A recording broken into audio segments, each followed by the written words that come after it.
السلام علیکم۔ میرا نام ماجد حسین ہے اور آپ دیکھ رہے ہیں اردو ناولز بائی ماجد۔ کہانی شروع کرنے سے پہلے آپ سے صرف اتنی ریکویسٹ ہے کہ آپ اس ویڈیو کو لائک کر دیں اور کمنٹ میں بتائیں کہ آپ کو یہ کہانی کیسی لگ رہی ہے۔ درخزئی خان زادہ اپنے ایک ہاتھ سے اس کے دونوں کلائیں جکڑے، اس کی کمر پر باندھے، دوسرا ہاتھ اس کے بالوں میں پھنسائے، اس کے لبوں کا جام جنونی انداز میں پی رہا تھا۔ عنایات ذرا سی مزاحمت کرتے، اس کی گرفت سے نکلنے کی کوشش کرتی، درخزئی اس کے لبوں پر اپنے جنون خیزیاں بڑھانے لگتا۔ وہ نڈھال سی ہو کر خود کو درخزئی خانزادہ کے سپرد کر چکی تھی۔ وہ قطرہ قطرہ اس کی سانسوں کو مدہوشی سے پیتے ہوئے اسے سختی سے خود کے ساتھ لپٹائے ہوئے تھا۔ کمرے میں مدھم بے ترتیب سانسوں کا رقص جاری تھا۔ وہ اسے اپنے ساتھ لپٹائے، رخ پلٹے اس پر مکمل حاوی ہوا تھا۔ عنایا نے گلابی مدہوشی بھری آنکھوں سے درخزئی خانزادہ کو دیکھا، جو اسے اپنی سرخ خمار بھری آنکھوں سے دیکھ رہا تھا۔ درخزئی خانزادہ نے گہرے سانس لیتے آنکھوں کے اشارے سے اس کی اجازت چاہی تھی۔ عنایا نے مسکراتے ہوئے اسی کے انداز میں آنکھ سے اجازت دی۔ عنایا کی ادا پر درخزئی خانزادہ کا برجستہ قہقہا گونجا تھا۔ عنایا اس کے قہقہے کا ساتھ دیتی کھلکھلائی تھی۔ وہ اس کی ہنسی کی جلترنگ پر مزید مدہوش ہوا تھا۔ مائی سوین، مائی جان، مجھے قربت کے ان لمحات میں تمہاری سسکاریاں نہیں، تمہارا ساتھ نہیں، بلکہ تمہاری ہنسی کے جلترنگ سننی ہے۔ مجھے تمہارے لبوں پر مسکراہٹ دیکھنی ہے، جو میرے اندر زیادہ آگ لگاتی ہے۔ تمہیں مسکراتا دیکھتے میرے جواں جذبے کنٹرول سے باہر ہو جاتے ہیں۔ وہ بھاری گمبھیر آواز میں بولتے ہوئے عنایا کے مسکراتے لبوں پر اپنے لب رکھ گیا تھا۔ اس کے لبوں کی تپش پر عنایا نے سسکاری بھری تھی۔ درخزئی خانزادہ کا گرم ہاتھ اس کی نائٹی کے اندر سرسراتے اس کی نازک کمر پر سرسراہٹ کر رہا تھا۔ وہ مٹھیوں میں اس کی سائیڈ کمر کو جکڑے اس کے پورے بدن پر اپنا حق استحقاق جتا رہا تھا۔ ہے مائی لو، بے حد محبت کرتا ہوں تم سے، تمہیں درد دینے کا سوچ بھی نہیں سکتا، مگر آج میری قربت میں تمہیں درد ملے گا، وہ تمہیں برداشت کرنا ہوگا۔ کر لو گی نا؟ درخزئی کی بھاری آواز اور اس کے بدن سے نکلتے سپارک سے عنایا کی شہد رنگ آنکھوں میں اب سمرسما گاہی چھانے لگی تھی۔ درخزئی، عنایا گھبراتے ہوئے اس کے شولڈرز دونوں ہاتھوں میں جکڑ گئی تھی۔ یہ رشتہ مکمل کرنے کے لیے آج اور شاید کچھ دن تک تمہیں درد برداشت کرنا پڑے گا۔ وعدہ کرتا ہوں میری جان، میری پوری کوشش ہوگی میں اپنی جان کو تکلیف کم سے کم دوں۔ وہ بے ترتیب سے لہجے میں بولتے اس کی گردن پر جھکے وہاں اپنے دہکتے لب رکھ گیا تھا۔ وہ اب دیوانگی کے عالم میں عنایا کی گردن چوم رہا تھا۔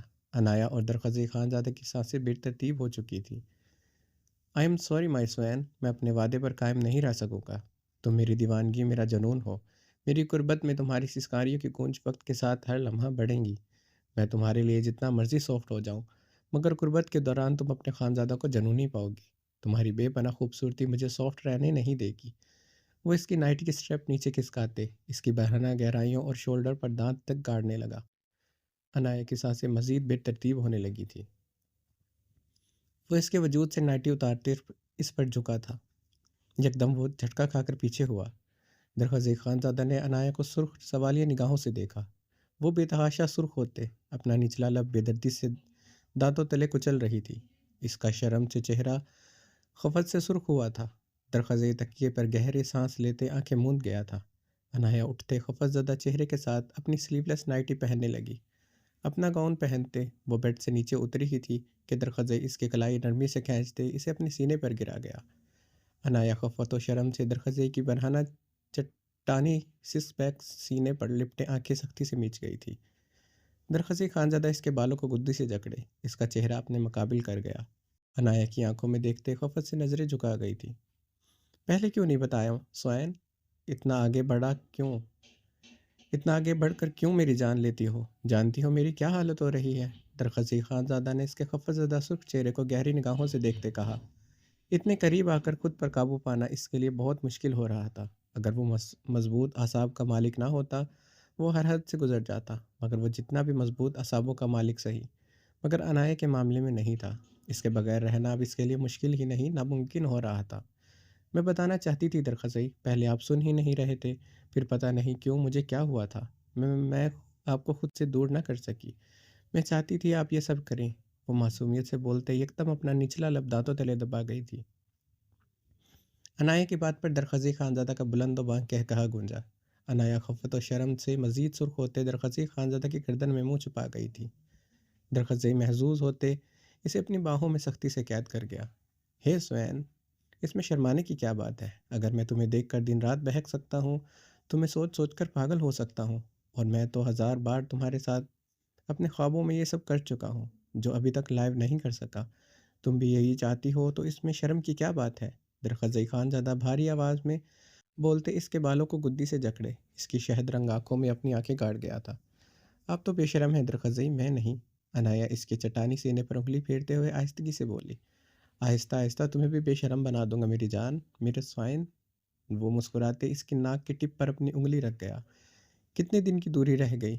کتنے دن مجھے مزید تڑپانا ہے؟ درخزئی خان زادہ نے اس کی تھوڑی نرمی سے جکڑی تھی۔ انایا نے اس کی طرف دیکھتے 3 انگلیوں کا اشارہ کیا تھا۔ صرف 3 نا؟ درخزئی نے اپنی 3 انگلیاں اٹھاتے اشارہ کیا۔ انایا نے ہنستے ہوئے اس بات میں سر ہلایا۔ صرف 3؟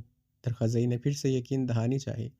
صرف 3؟ انایا نے گلابی ہوتے ہنستے ہوئے کہا۔ صرف 3؟ درخزئی نے پھر سے 3 انگلیاں اس کی آنکھوں کے سامنے لہراتے صرف 3 پر زور دیا تھا۔ صرف 3 درخزئی؟ انایا نے اپنا نچلا لب دانتوں تلے دبائے درخزئی خان زادہ کا چہرہ دیکھتے بمشکل اپنی ہنسی دبائی تھی، جہاں اب جھنجھلاہٹ اور ضبط تھا۔ وہ خود پر کیسے کنٹرول کر رہا ہے وہ جانتی تھی۔ وہ مقابل کا بے باک لمس، اس کی بےتابیاں وہ محسوس کر سکتی تھی۔ صرف 3؟ درخزئی نے ٹھنڈی آہ بڑھتے تکیے کو سر پر پٹکا۔ صرف 3 درخزئی؟ وہ کہتے ہوئے کھلکھلانے لگی تھی۔ ہنس لو میری حالت پر مسز درخزئی خان زادہ، مگر 3 دن بعد اسی بستر پر رلاؤں گا، تمہاری چیخیں نکلواؤں گا۔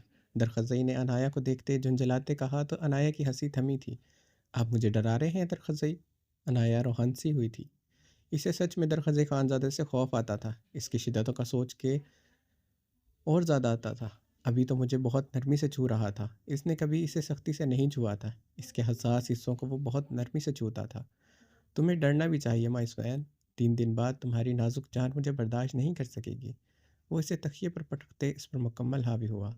تم ہی وہ پہلی لڑکی ہو میری جان جسے لے کر میں شدت پسند ہوں، تمہیں لے کر میں نرم ہو بھی نہیں سکتا۔ تم جنون ہو میرا، میرا جنون بھری شدتیں جب تم اپنے پور پور پر سہوگی تمہیں اندازہ ہوگا تمہارا درخزئی کتنا دیوانہ ہے۔ وہ گمبھیر آواز میں بولتے اس کی جان لبوں پر سجا رہا تھا۔ درخزئی؟ انایا نے اسے بھیگی آواز میں پکارتے بھیگی آنکھوں سے دیکھا۔ درخزئی ہنستے ہوئے اس کی گردن میں منہ چھپا گیا۔ قربت کے لمحوں میں میری مرضی چلے گی، رومانس میری مرضی کا، اور میری زندگی تمہارے کنٹرول میں، جو چاہو کرواؤ، جیسا تم چاہو کہ ویسے رہوں گا، مگر رومانس کرتے ہوئے تمہیں ایک مرتبہ پکڑ لیا، پھر تم رو، غصہ کرو، چیخو، ناراض ہو جاؤ، تمہاری جان بخشی نہیں کروں گا۔ یہ وعدہ ہے درخزئی خان زادہ کا۔ وہ بھاری آواز میں بولتے اس کی گردن کو اپنے دہکتے لبوں اور دانتوں سے جامنی کرنے لگا۔ انایا آنکھیں موندے اس کی لمس برداشت کرنے لگی۔ آریان خان زادہ کے بھاری قدم یکدم رکے تھے۔ وہ اس وقت بلو کاٹن جینز پر سفید شرٹ پہنے ہوئے تھا، جس پر بلو کوٹ پہنے ہوئے تھا۔ اپنے آفس سے نکلتے حال میں آیا۔ زرمش کو دیکھتے اس کی سبز آنکھوں میں شعلے دہکے تھے۔ وہ حال میں ریسیپشن کاؤنٹر کے پاس کھڑی تھی۔ وہ ریڈ گرم فراک میں ملبوس تھی، جس پر اس نے ریڈ شال سر پر اوڑھی ہوئی تھی۔ اس کے لبوں پر پنک لپسٹک بھی تھی، آنکھوں میں کاجل بھی لگا ہوا تھا۔ وہ کاؤنٹر کے اوپر رکھی فائلز کو دیکھتے کاؤنٹر کی دوسری طرف کھڑی مس شانزے جو ریسیپشنسٹ تھی اس سے مسکراتے ہوئے باتیں کر رہی تھی۔ آریان خان زادہ میٹنگ روم کی طرف جا رہا تھا، جہاں شہرام خان نے تمام ڈاکٹرز کو بلایا تھا۔ اس وقت تقریباً سبھی ڈاکٹر ادھر موجود تھے۔ حال میں ویٹنگ صوفوں پر اور ویٹنگ چیئرز پر اکا دکا پیشنٹ برا جمال تھے۔ آریان خان زادہ کے نہ چاہتے ہوئے بھی قدم زرمش کی طرف بڑھے۔ وہ پچھلے 10 دنوں سے اسے مکمل اوائڈ کر رہا تھا۔ ہاسپٹل میں اسے اور زرمش کو لے کر مختلف قسم کی باتیں ہونا شروع ہو گئی تھی۔ وہ ہاسپٹل میں اس سے کافی حد تک فاصلہ رکھے ہوئے تھا۔ اسے دیکھتے وہ اپنے بدلے کی آگ پر قابو نہ رکھ سکتا تھا۔ جی کے تک پہنچنے کے لیے اسے اپنی پہچان چھپانی ہی تھی۔ وہ اس کے حکم پر سارا دن ڈاکٹر ماہین کے ساتھ گزارتی تھی۔ زرمش کا موبائل سارا وقت اس کے پاس ہوتا تھا، جاتے ہوئے وہ اسے دے دیتا تھا۔ وہ زرمش پر نہ صحیح اس کی چیزوں پر حق جتا رہا تھا۔ پتہ نہیں اس کی کون سی حس کو تسکین ملتی تھی، مگر وہ جب بھی اس کے احکامات مانتی تو اسے ایسا لگتا حاکم خان کی بیٹی اس کے کنٹرول میں ہے۔ وہ صرف اس کا نفرت بھرا جنون تھی۔ آریان خان زادہ کی سب نگاہیں اس کا احاطہ کیے ہوئے تھی۔ ایک مرتبہ اس کی حویلی میں رشنا کا ریڈ ڈریس پہن چکی تھی۔ اس دن بھی اس کے عارض کی رنگت اس کے پہنے گئے ڈریس کی وجہ سے معلوم ہو رہی تھی۔ آج بھی اس کے ابھرے ہوئے گال گلاب کی طرح سرخ ہو رہے تھے۔ نہ چاہتے ہوئے بھی آریان خان زادہ کے قدم اس کی طرف بڑھنے لگے۔ مس شانزے، مردانہ ward bed number 8 number patient کی فائل دیجیے گا۔ وہ شانزے سے بولتے اپنی نگاہیں اپنے قریب کھڑی زرمش پر گاڑ گیا۔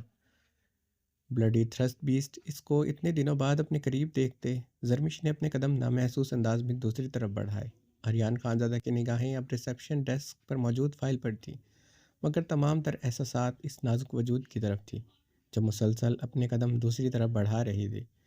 آریان خانزادہ کی سبز آنکھوں میں یکدم سرخی چھائی تھی۔ اس کا دور جانا بری طرح چبھا تھا۔ وہ ڈیسک پر رکھے اس کے خوبصورت ہاتھ کی کپکپاہٹ دیکھ چکا تھا۔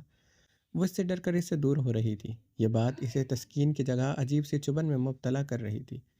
اس کی آنکھوں میں اپنے لیے ڈر دیکھنا اسے آج بھی سکون پہنچاتا تھا، مگر ڈر کی وجہ سے اس کا دور جانا اسے سوئیاں چبھا رہا تھا۔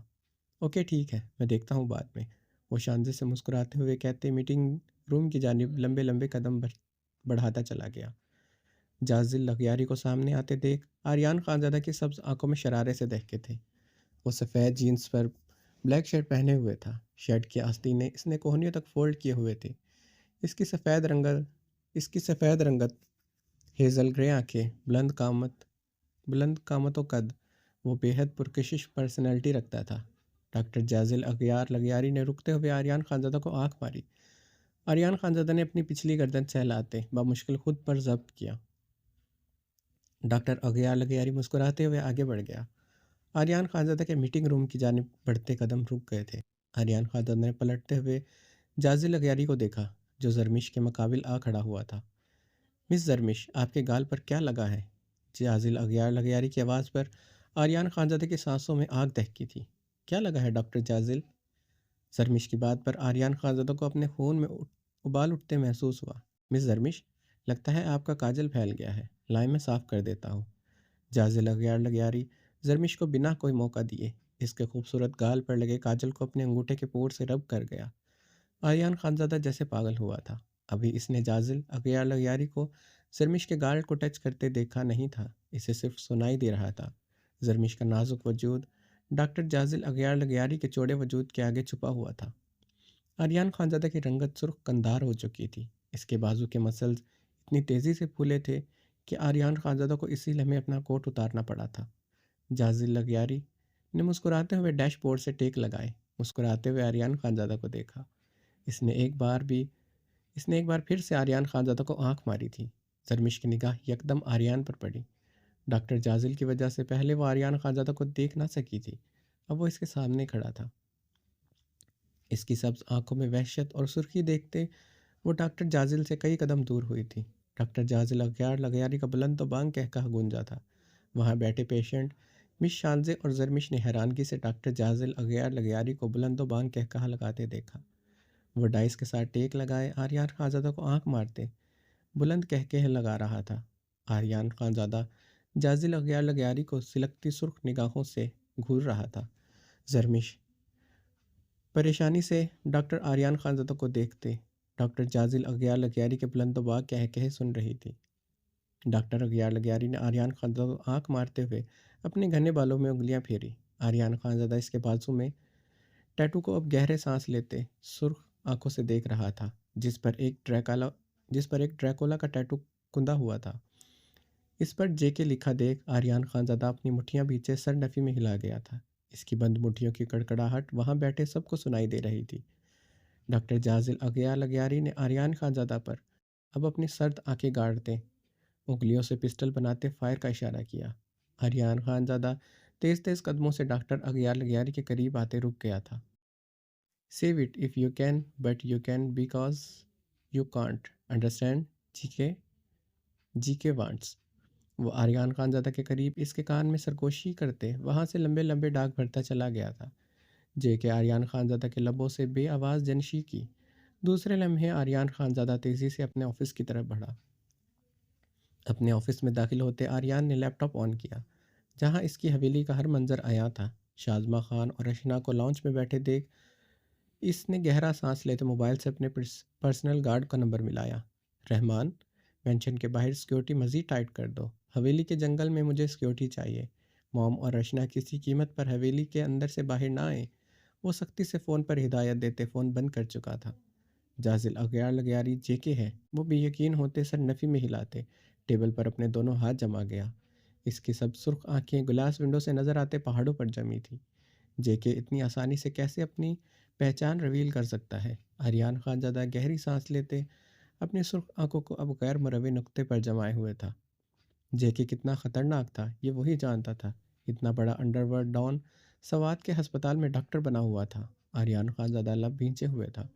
وہ شدید پریشان ہو رہا تھا، بلکہ بری طرح گھبرا گیا تھا۔ رشنا شازمہ خان کی وجہ سے وہ اچھا خاصا پریشان تھا۔ جے کہ اس کی فیملی کو نقصان پہنچا سکتا تھا۔ اگر وہ اسے پہچان چکا تھا، وہ اس کے بارے میں بھی سب کچھ جان چکا تھا۔ وہ شازمہ اور رشنا کے بارے میں بھی جان چکا تھا۔ اس کی آئیڈینٹی ریویل ہو چکی تھی۔ اب وہ کیلیفورنیا کا ریسلر تھا، وہ نہ ڈاکٹر آریان خان زادہ تھا۔ وہ کسی صورت اپنی پہچان کسی پر ریویل نہیں کر سکتا تھا۔ جے کے سامنے اس کی پہچان کا ریویل ہونا اس کے لیے بہت بڑا خطرہ تھا۔ اذلان سکندر کا کوئی نہیں تھا، مگر اس کی تو فیملی تھی۔ وہ جتنی مرضی سیکیورٹی رکھ لے، مگر جے کے چاہے تو وہ کچھ بھی کر سکتا تھا۔ جے کے لفظ دہراتے آریان خان زادہ نے ٹیبل پر ویٹ پیپر اٹھائے، دیوار پر پوری قوت سے مارا۔ کیا چاہتے ہو تم؟ کیا کہنا چاہ رہا تھا وہ؟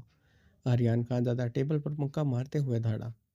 کچھ تو ہے جو میں نہیں سمجھ پا رہا۔ اگر جے کے سمجھ گیا تھا کہ میں ہی آریان خان زادہ ہوں جسے وہ ڈھونڈ رہا تھا، اس نے مجھے اور میری فیملی کو ابھی تک نقصان کیوں نہیں پہنچایا؟ کیا چاہتا ہے وہ؟ آریان خان زادہ تیش و علم سے دھاڑا۔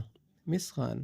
آریان خان زادہ کے لب بری طرح بھیجے تھے، پورا وجود کی رگیں ظاہر ہوئی تھی، اس کے مسلز پھولنا شروع ہو گئے تھے، آنکھوں میں خون کی لالی گہری ہوئی تھی۔ نگاہوں کے سامنے وہ منظر تھا جب وہ زرمش کے گال کو ٹچ کر رہا تھا۔ تو جے کے کو مس خان چاہیے۔ وہ تیش و علم میں لفظ چباتے گرایا۔ اتنے ٹکڑے کروں گا تیرے جے کے، تیری 7 نسلیں گن نہ سکیں گی۔ وہ تیش و علم سے دھاڑا۔ آریان خان زادہ نے منہ پر ہاتھ پھیرتے ہوئے اپنے موبائل سے کال ملائی۔ مجھے سب سے اچھے برانڈ کا واٹر پروف کاجل چاہیے جو کسی صورت پھیل نہ سکے۔ اس نے فون پر لفظ چباتے اپنے پرسنل مینیجر کو حکم دیا۔ جلدی کسی کے ہاتھ بھجواؤ، جلدی، ورنہ نوکری سے تو جاؤ گے، جان سے بھی جاؤ گے۔ وہ گراتے ہوئے فون بند کر چکا تھا۔ اب کبھی تمہاری آنکھ کا کاجل پھیلے گا نہیں، میرا ناپاک وجود۔ وہ ٹیبل پر مکہ مارتے بلند و بانگ کہکہا لگا گیا۔ زرمش آریان خان زادہ کا آفس کا دروازہ نوک کرتے اندر داخل ہوئی۔ وہ سامنے کرسی پر ٹیک لگائے بیٹھا تھا۔ جی سر، آپ نے بلایا تھا؟ زرمش نے اندر داخل ہوتے آریان خان زادہ کو دیکھتے بے حد آہستگی سے کہا۔ وہ پچھلے 10 دن سے اس کے سامنے بہت کم آئی تھی۔ موبائل بھی جب وہ اس کے آفس میں رکھ کر جاتی تھی وہ آفس میں نہیں ہوتا تھا۔ جب وہ شام کو اپنا موبائل لینے جاتی وہ تب بھی آفس میں نہیں ہوتا تھا۔ آج وہ پورے 10 دن بعد اس کے سامنے کھڑی تھی۔ آگے آئے مس خان۔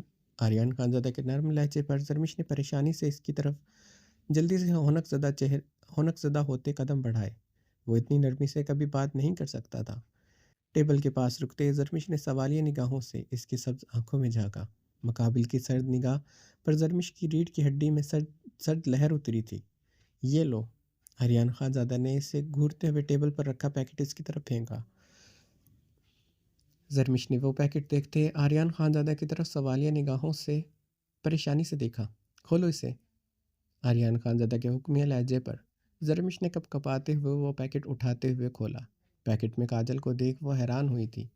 تمہارے لیے ورلڈ بیسٹ واٹر پروف آئی کاجل۔ آریان خان زادہ اسے شربار نگاہوں سے گھورتے ہوئے لفظ چباتے کرسی سے ٹیک لگائی۔ زرمش کاجل کو پکڑے آریان خان زادہ کو ناسمجھی سے دیکھ رہی تھی۔ وہ کرسی سے اٹھتا ہوا اس کی طرف بڑھا۔ زرمش کے قدم بے اختیار پیچھے کی طرف بڑھے تھے، پیشانی پر پسینے کے قطرے چمکے تھے۔ وہ 10 دنوں بعد اس کے قریب آ رہا تھا۔ زرمش کا دل ہتھیلی پر دھڑکا تھا۔ زرمش کے قدم کو پیچھے کی طرف بڑھتے دیکھ آریان خان زادہ کی پیشانی پر شکنوں کا جال پھیلا تھا۔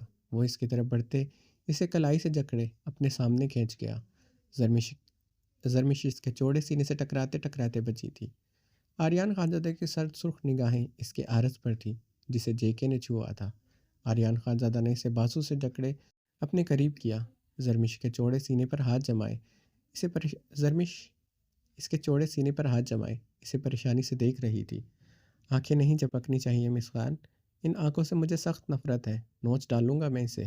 آریان خان زادہ گراہٹ زدہ لہجے میں حکم دیتے اپنے انگوٹھے کے پور اس کی آنکھوں کے آئی لائنر پر لگانے لگے اور کاجل کو بے دردی سے رگڑ دیا۔ زرمش کی پلکیں بری طرح جھپکی تھی۔ آریان خان زادہ کی سختی پر اس کی آنکھوں سے پانی نکلتا اس کے عارض پر بہنے لگا تھا۔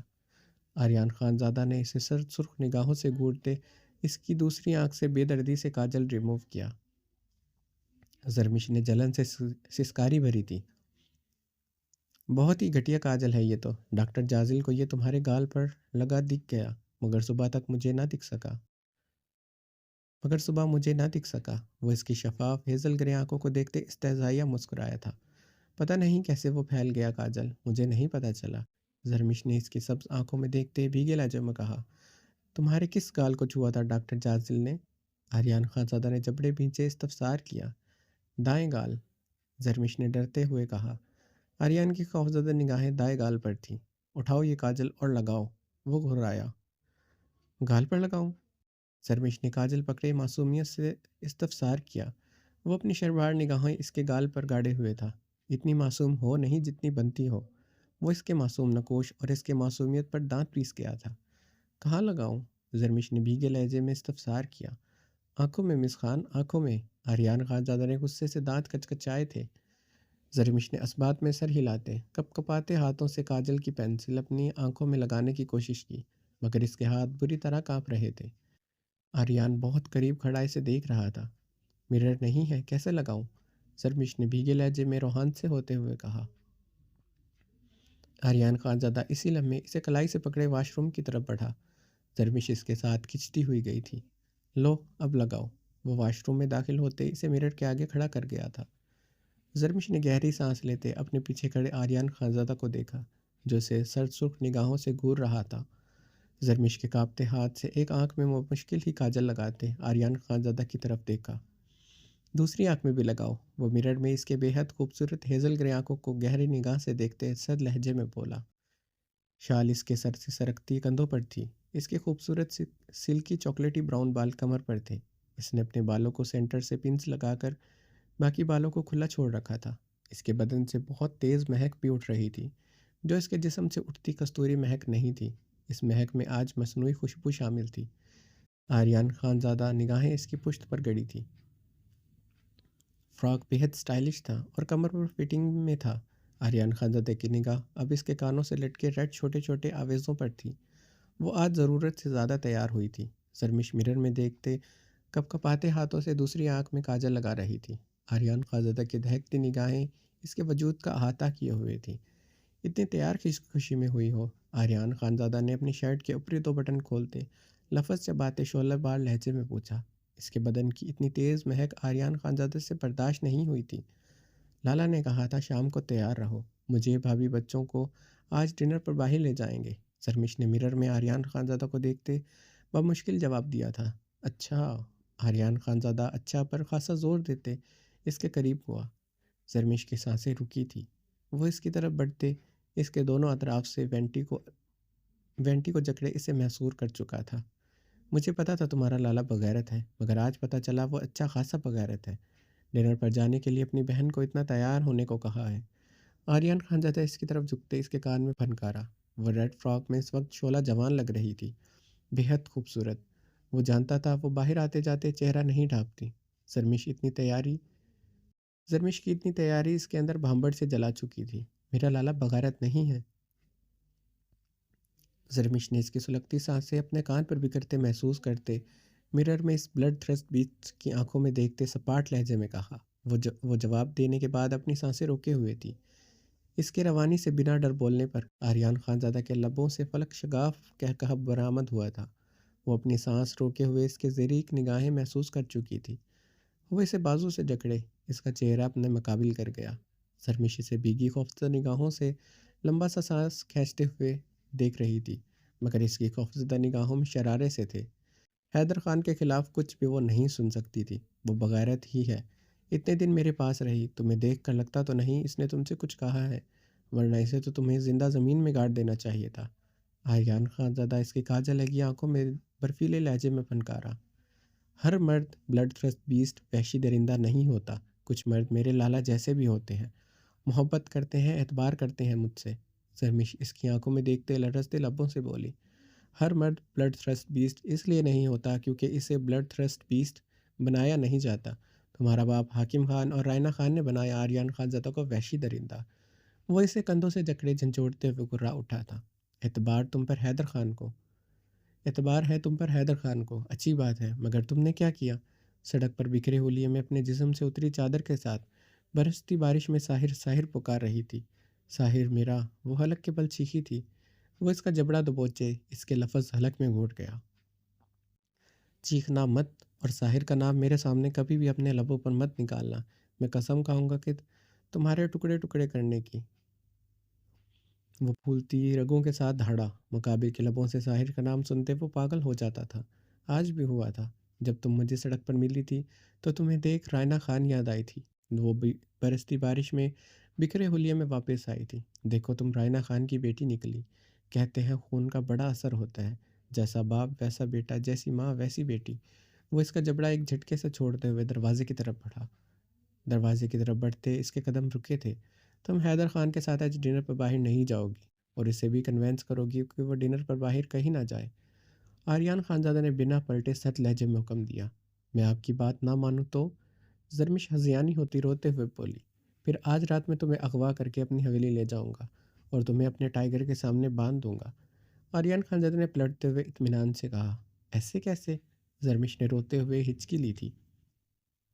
آزما کر دیکھ لو، میرے کسی بھی حکم کو نہ مان کر تم اچھی طرح میری پاور کو جانتی ہو، دیکھ چکی ہو میرا اصلی ویمپائر روپ۔ میں بلڈ تھرسٹ بیسٹ، وحشی درندہ نہیں، ویمپائر بھی ہوں۔ تمہارے لالا کے پاس جتنے گارڈز ہیں، تمہاری طاقت کو کوئی مجھے روک نہیں سکے گا۔ اب فیصلہ تمہارے ہاتھ میں ہے۔ آج رات اپنے لالا کے ساتھ ڈنر کرو گی اور پھر میرے ٹائیگر کا ڈنر بنو گی تم۔ آریان خان زدہ واش روم کے دروازے کے ساتھ ٹیک لگائے اپنی پاکٹ سے سگریٹ نکالتے ہوئے سگریٹ جلائے لبوں سے لگا گیا تھا۔ زرمش پوری طرح کانپتے ہوئے اسے دیکھ رہی تھی۔ اچھا ڈنر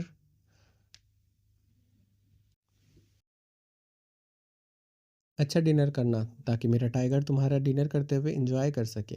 آریان خان زادہ نے سگریٹ کا گہرا کش لیتے اس کے لرزتے وجود پر گہری نگاہ ڈالی۔ زرمش کی آنکھوں سے جاری برسات میں اضافہ ہوا تھا۔ اچھی طرح شال اوڑھو اور باہر آؤ، ڈنر پر جانے کی تیاری کرو۔ آج رات 12 بجے تم میری مہمان ہوگی۔ آریان خان زادہ نے سپاٹ لہجے میں بولتے دروازے کے ہینڈل پر ہاتھ رکھا۔ نہیں جاؤں گی میں، زرمش ہچکیاں لیتے ہذیانی ہوتی ہوئی چیخی تھی۔ تمہارے لالا بھی آج رات کہیں نہیں جائیں گے، اس بات کو ممکن بناؤ گی تم، ورنہ دوسرا آپشن یہ ہوگا تمہیں اغوا کر کے مڈ نائٹ کی قبر میں گاڑ دینا۔ وہ سرد لہجے میں بولتے واش روم سے نکل گیا تھا۔ زرمش گہرے سانس لیتی پھوٹ پھوٹ کر رو دی تھی۔ زاویار خان زادہ صوفے پر بیٹھے سگریٹ سلگائے بیڈ پر بے ہوش پڑی عائش پر نگاہیں جمائے ہوئے تھا۔ صبح سے شام ہونے والی تھی، وہ ابھی تک ہوش میں نہیں آئی تھی، نہ اس نے اس کے لیے کسی ڈاکٹر کو بلایا تھا۔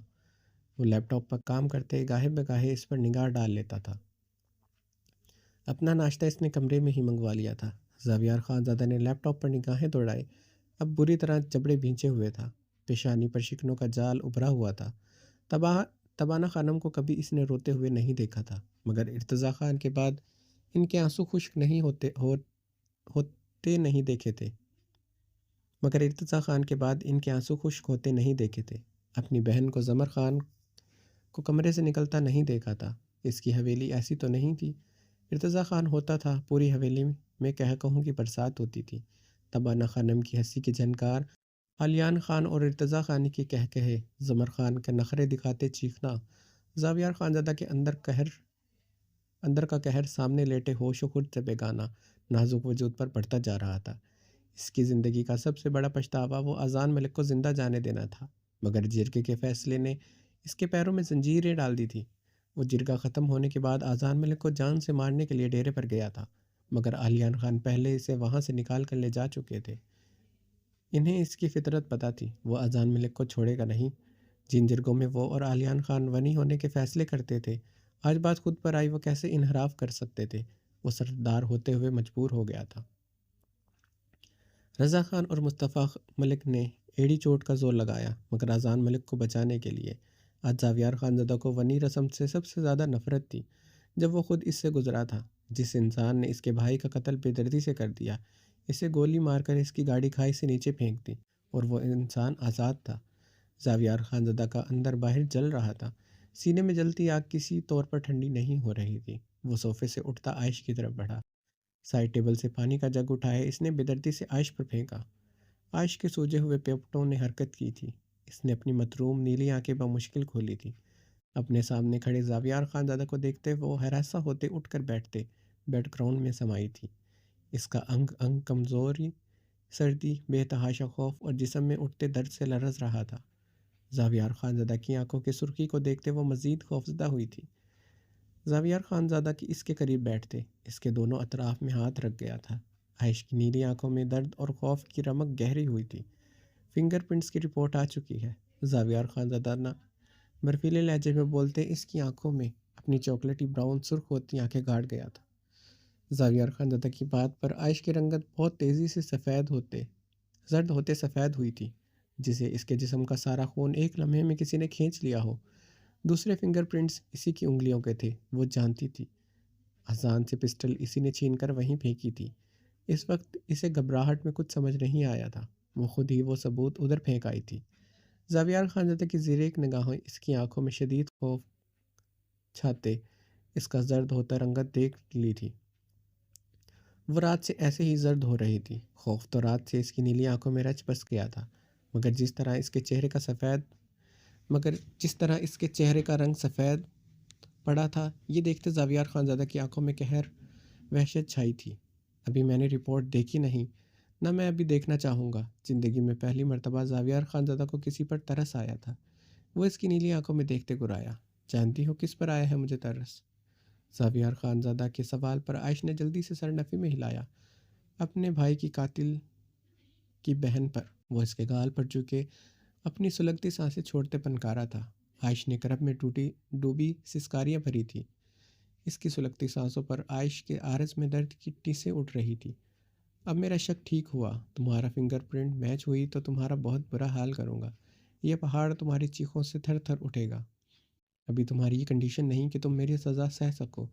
وہ اس کے کپکپاتے وجود کو دیکھتے اس سے دور ہوا تھا، مگر ابھی بھی وہ اس کے قریب بیڈ پر بیٹھا ہوا تھا۔ زاویار خانزادہ نے ٹیبل پر رکھا وائرلیس فون اٹھا کر ملایا۔ میرے کمرے میں عائش کے لیے کھانا بھجواؤ، وہ کچن میں رکھا وائرلیس پر کال ملاتے ہوئے بولی۔ عائش نظریں جھکائے بری طرح کانپ رہی تھی۔ آئندہ میں تمہیں بھیگے ہولیے میں کمرے سے باہر نہ دیکھوں۔ اب تم ملکوں کی بیٹی نہیں، ونی میں آئی ہوئی زاویار خانزادہ کی بیوی ہو۔ وہ اس کے اور اپنے رشتے کے ساتھ ونی لفظ لگاتے اس کی حیثیت ہر بار کی طرح دو کوڑی کی کر چکا تھا۔ جی، عائش نے نظریں جھکائے بھیگی آواز میں جواب دیا۔ وہ فنگر پرنٹس کا سوچ کر خوف سے مرنے والی ہو گئی تھی۔ زاویار خانزادہ وہ رپورٹ دیکھتے اس کا کیا حال کرے گا؟ وہ کیا سوچتی، کتنا سوچتی؟ مقابل بہت بے رحم اور ظالم تھا۔ وہ خون بہا میں آئی ہوئی تھی۔ اگر یہ ثابت ہو گیا کہ وہ قاتل بھی ہے تو مقابل کیا کرے گا اس کے ساتھ، یا اور کتنا کرے گا؟ وہ آنکھیں موندے کرب میں ڈوبی ہوئی چیاں لے رہی تھی۔ دروازہ کھٹکھٹانے پر گل رانا نے کھانے کی ٹرے لے کر اندر داخل ہوئی۔ زاویار خانزادہ عائش کے پاس سے اٹھتے صوفے کی طرف بڑھتے بیٹھ گیا۔